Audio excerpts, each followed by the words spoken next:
Hello guys, it's Max here from Daily Market Movements. Welcome to another episode where today we're going to be analysing the three major US indices.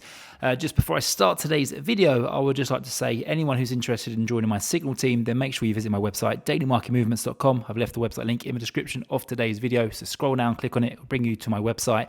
And then once on my website, all you have to do to join is scroll down ever so slightly and click subscribe here under the monthly subscription where I charge a very small fee of $29. On that note, I would also just like to say a massive thank you to everyone who's joined my Signal service over the past couple of weeks. We really had a large number of you from YouTube, from my X account joining, so thank you very much and welcome to the team. But let's get started here with the S&P 500, currently trading at 4,944, which is actually quite surprising that we are still trading in green territory. We're seeing some big declines in some big stocks today. We have the likes of Nvidia, which is down just shy of 4%. We have the likes of Microsoft, that's down 0.3%. AMD's down nearly 5%. And, of course, these are big stocks that have big weightage within these indexes. So very surprising to see the S&P 500 still trading in positive territory. However, I do believe that we are at a stage where we are likely to see some declines in the market. I've been saying this for some time. We've got some bearish divergence going on here with the RSI. What is bearish divergence? Where you see the trend in the RSI trading lower, however, the index price is trading higher. And that's been going on for some time now, pretty much dating back nearly about 2.5 months. So that is obviously going to break at some point, and I think that likelihood of that breaking this month is highly likely due to the seasonal patterns. Now, I want to quickly mention that when you have a previous year where the S&P 500 has rallied more than 20%, which is what happened last year, we all know that.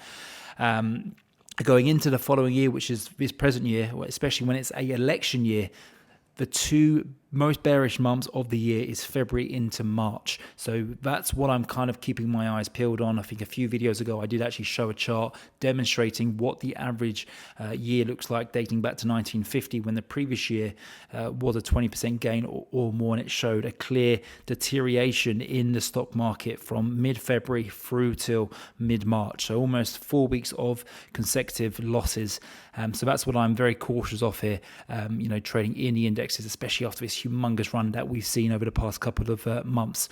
And then moving over to the Nasdaq100, unlike the S&P 500, we're seeing a lot more deterioration here. Currently trading at 17,500. We've given up pretty much about 200 points worth of gains as we did have a session high up around 17,700. I think, but the Nasdaq100 is ready to fall here. We're seeing several stocks such as Nvidia, Microsoft, you name it.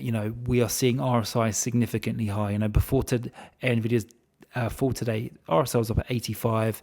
Microsoft, it was not so long ago above 70. It has cooled off ever so slightly. We're seeing stocks like AMD, for example, that's starting to cool off, which is good signs. But I still feel like we have some more work to do towards the downside before we can come back in and buy the Nasdaq 100 and the other indexes like the S&P 500.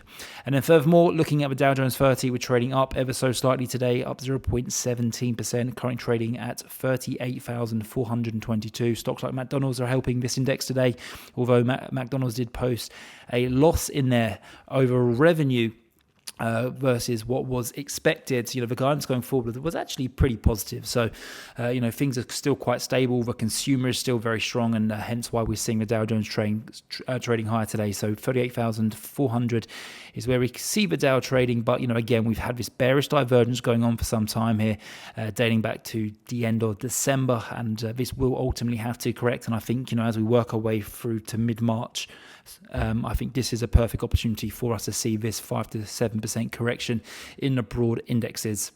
Furthermore, just focusing on a few other charts, we're seeing the dollar, reverse some of its initial gains that we saw earlier on this week.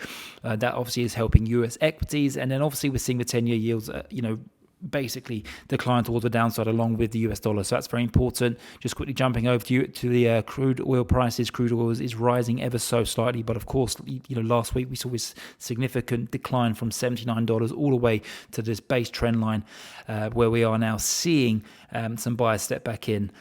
So these are some charts you want to keep an eye on, especially when we take into thought about the inflation figures. But that's going to Wrap it up for today's video, guys. Thank you very much for tuning in. Anyone who's interested in joining my Signal team, don't forget I've left the website link in the description of today's video. Scroll down, click on my link, that will bring you to my website, and all you have to do is scroll down and subscribe under the monthly subscription. Thank you very much.